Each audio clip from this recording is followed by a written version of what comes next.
Meu nome é Paulo Taidson, eu sou professor na PUC Minas já há 31 anos. Formei aqui na PUC Minas nos idos de 1990. Sou biólogo de graduação e tive a oportunidade de fazer uma especialização em anatomia humana, conjuntamente com uma especialização em reprodução humana.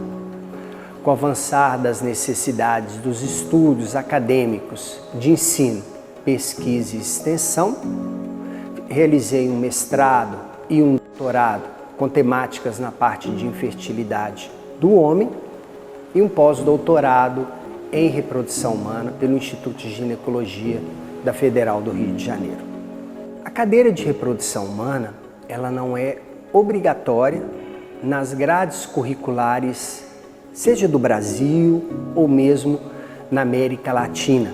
Nesse momento que a gente se encontra, eu sou coeditor do único periódico latino-americano que está na base do PubMed, quer dizer, é uma capacidade, um respaldo muito grande, é uma visão científica muito grande. Há 12 anos, nós criamos no ICBS, no curso de Ciências Biológicas, a disciplina de reprodução humana, com o intuito de congregar alunos da saúde, das diversas sistemáticas de curso e também de outros horizontes na universidade. Já recebemos alunos da psicologia, alunos do direito, para conhecer a ciência reprodutiva. Por quê? Porque quando nós falamos de reprodução humana, muito mais do que conhecer o próprio corpo do homem, da mulher, é definir limites. Limites que são inerentes à natureza humana. Ou seja, não ter filhos, ter dificuldade de engravidar, o que a gente define como infertilidade conjugal, é uma doença. E é uma doença, inclusive está no chamado CID-10, no Código Internacional de Doenças, com uma incidência elevada em relação a diversas patologias. Mostrar a realidade das taxas de gravidez, qual é a chance de um casal ter filhos a cada ciclo, vamos dizer assim, aproximar ciclo menstrual, vamos falar assim, de 28 em 28 dias, então padronizando para um mês. Qual é a taxa de infertilidade?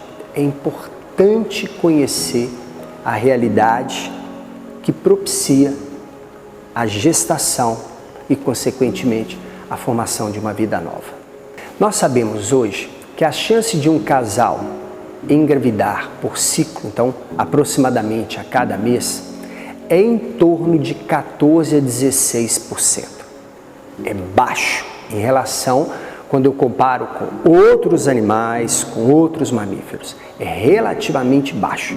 Se nós pensarmos que hoje 100 casais contraem núpcias e amanhã já estabelecem intercursos sexuais, conjunções carnais, a intenção é ter filho logo, após um mês, nós vamos ver que 14 a 16% dos casais é que vão ter filhos. E não é uma taxa cumulativa. Ou seja, no próximo mês, então, a gente aumenta para 28% e a gente vai pensar que após 6 meses, todos estão grávidos. Não. 15 a 17% é a taxa de infertilidade conjugal. Ela é alta. A infertilidade conjugal é definida como a incapacidade de ter filhos após 1 ano de coitos regulares sem contraceptivos. Então, entender que aquele casal passou por 1 ano tendo intercursos regulares, e nós entendemos que regulares seriam, em média, 2 a 3 relações por semana. Após 1 ano, desses 100, 15 a 17% não conseguem engravidar. Aí que nós vamos investigar as causas femininas e as causas masculinas.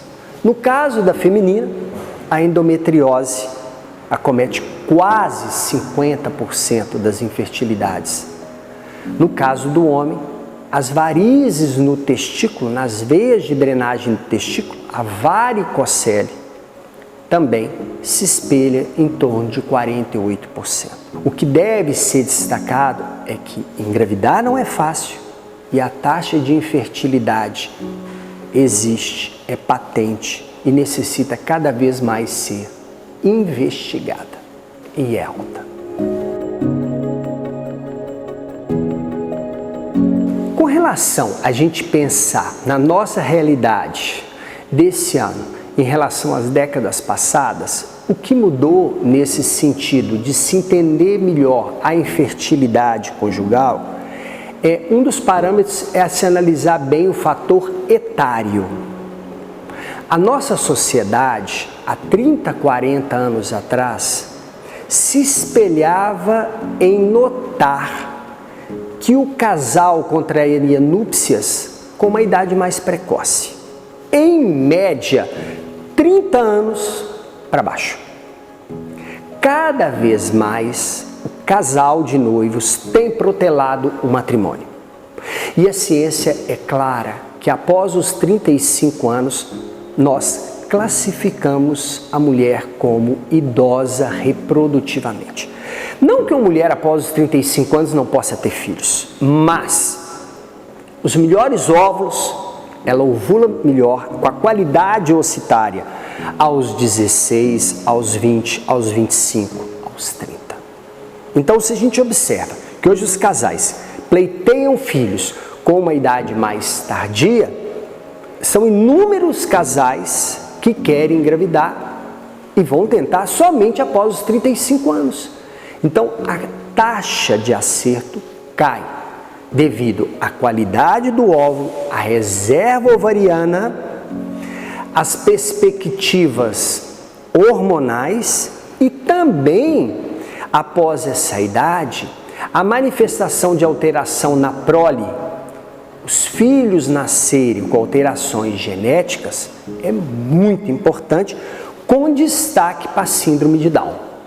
Então, o que nós estamos notando ao longo dos anos é como os casais desejam ter filhos mais tardiamente, as taxas de infertilidade nessa população têm aumentado.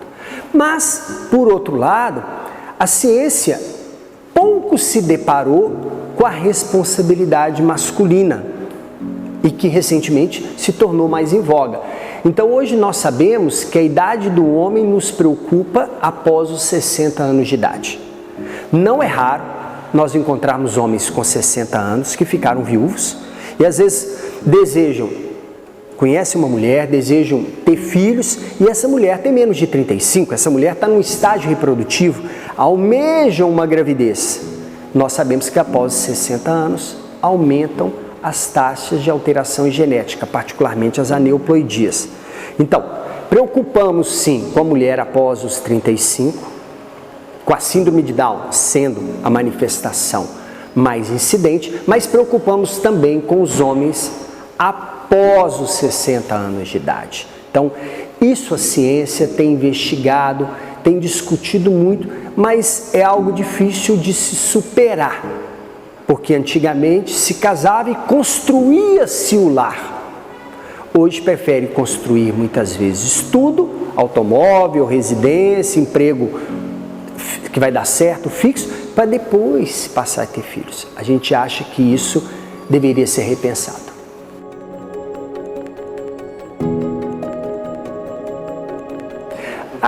A Covid-19, inicialmente classificada como uma doença pulmonar, em pouco tempo foi definida como uma patologia, uma manifestação de caráter sistêmico.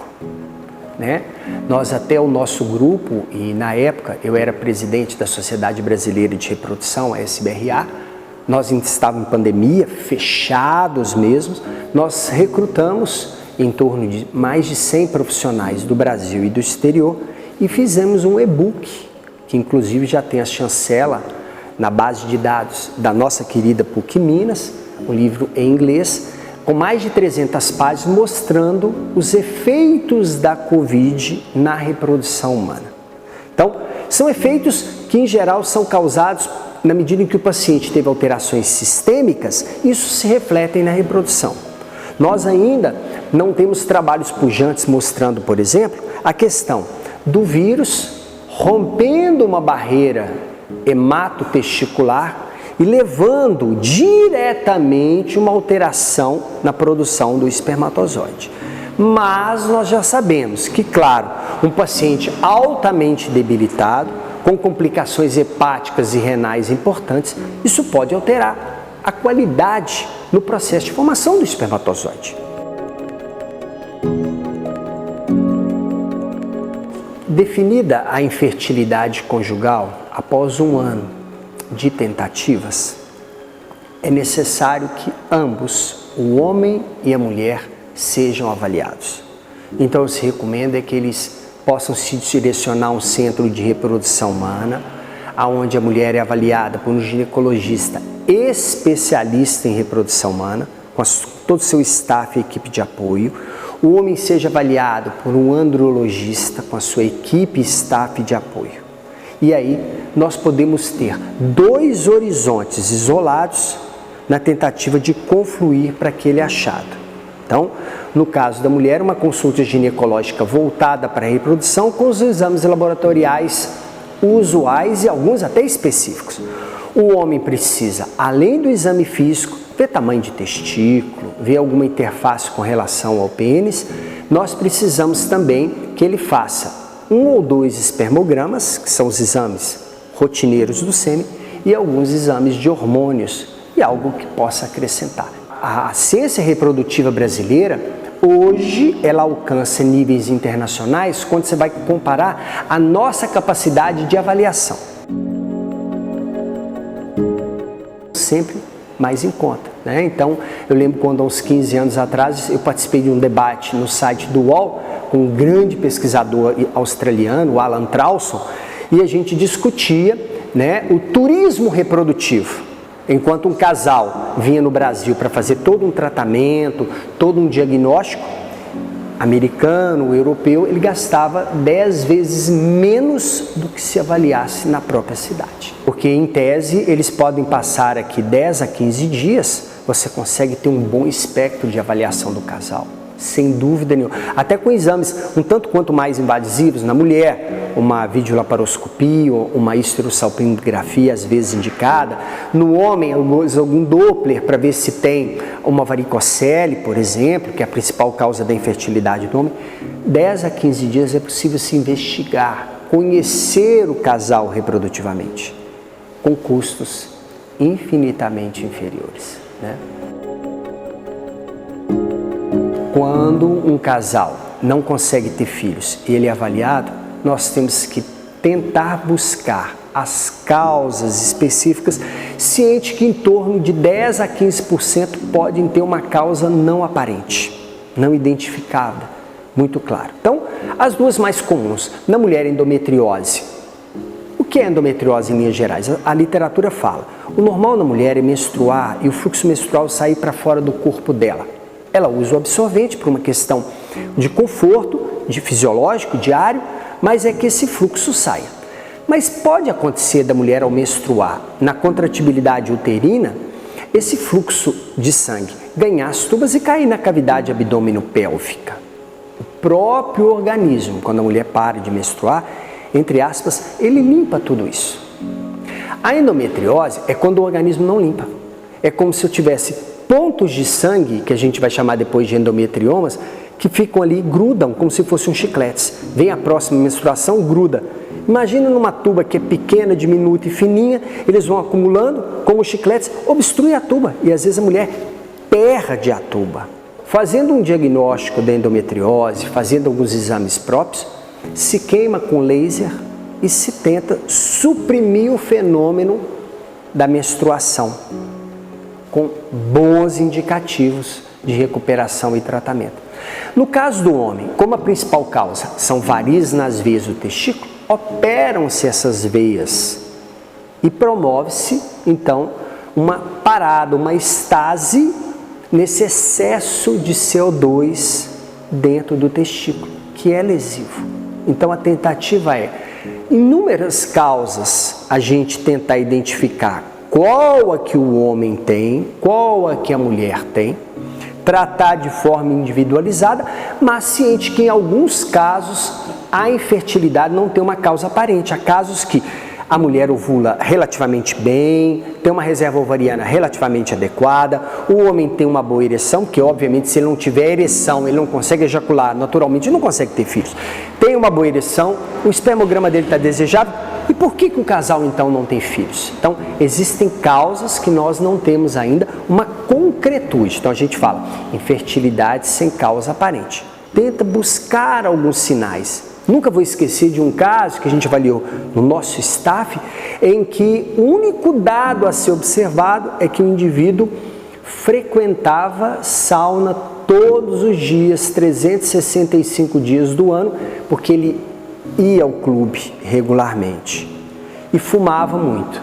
Diferentemente da mulher, a cada 3 meses aproximadamente formam novos espermatozoides no homem. Nós pedimos a ele a supressão do fumo por 6 meses e a supressão da sauna por 6 meses. O casal engravidou. Nós não podemos dizer que sauna faz mal para a fertilidade conjugal, mas o fumo faz. Mas nós temos que observar cada caso e tentar raciocinar se a gente pode mudar um pouquinho a ótica diária do casal, o estresse, o sedentarismo, a obesidade, que isso às vezes pode estar prejudicando de alguma forma ou de outra. Com o estresse, no caso do homem, ele pode não ter até uma ereção desejada e pode não ejacular. No caso da mulher, ela pode às vezes ter um ciclo desregulado. É importante tentar fazer um equilíbrio.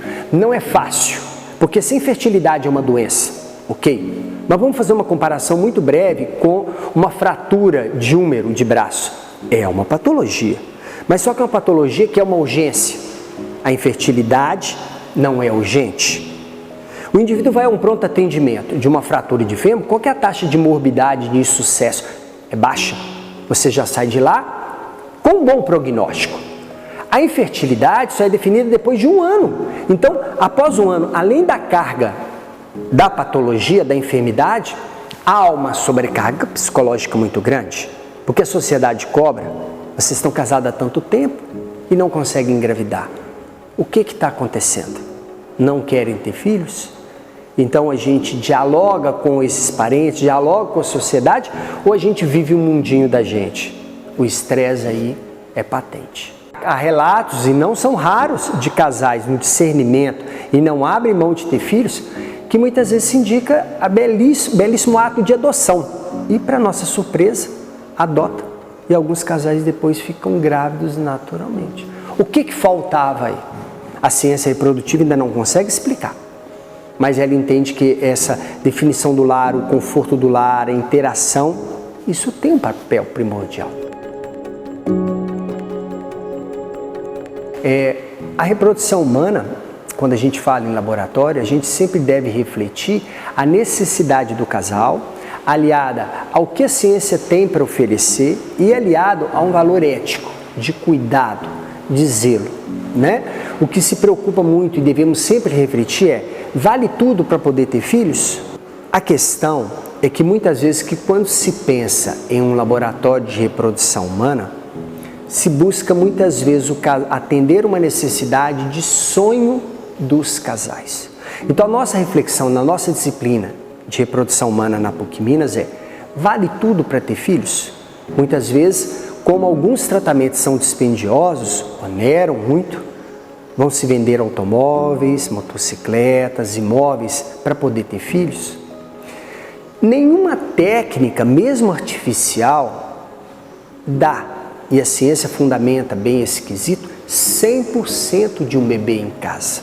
Ter a consciência de que não vale a pena aquela história: eu vou fazer tudo o que eu posso e o que eu não posso para ter filhos. E depois, às vezes, se arrepende. E como a gente diz, a infertilidade, ela tem a sua marca e às vezes a própria esterilidade. Qual que é a diferença? Esterilidade é quando há uma condição patente. por um motivo ou outro, por exemplo, o homem teve que fazer uma orquiectomia bilateral, retirou os 2 testículos por um câncer de testículo bilateral. A mulher perdeu o útero, né, numa questão de estar numa idade reprodutiva, às vezes casada, com 25, com 30, com 35 anos, e é acometida por um câncer uterino, aonde se propõe, às vezes, necessário se retirar esse órgão. Nós sabemos que aí, ao retirar o útero, ao retirar as tubas, há um prejuízo no que diz respeito a se buscar uma gravidez normal, usual, rotineira. Eu acho que é simples refletir. Quantas e quantas vezes a adoção é uma boa alternativa? Já tem 8 anos que eu sou professor convidado do Congresso Americano de Medicina Reprodutiva, então eles me levam para participar. E uma grande satisfação que em 2014, no Havaí, o Mats Bronson, sueco, né, entra e fala assim: tem uma coisa nova para falar. E todo mundo para, no auditório de quase 13 mil pessoas, de mais de 115 países. Olha, eu consegui, experimentalmente, o primeiro transplante de útero. Aquela ideia da mulher que, na idade reprodutiva, que teve que tirar o útero, perdeu o útero, e às vezes fez a chamada esterectomia, que é o nome dado, ou fez uma panesterectomia, tirou útero e tubas. Qual que é o prognóstico dela para ter filho? Então, Mats Bronson começou nos coelhos, antes até nos ratos, foi para um grupo em Miami que faz pesquisa em primatas, e na Suécia, como é possível, num país menor, avaliar quem nasce, quem morre, o catálogo nacional é muito pujante, de fácil acesso, ele começou a pedir às famílias, quando uma mulher ia a óbito, ainda jovem, a doação de útero e tubas. Aonde ele, treinando, teve a oportunidade de fazer o primeiro transplante de útero humano do mundo. E aí nasceu o Vincent como uma alternativa que hoje ainda é experimental, mas também que já chegou no nosso querido Brasil. A ciência reprodutiva brasileira tem avançado cada vez mais.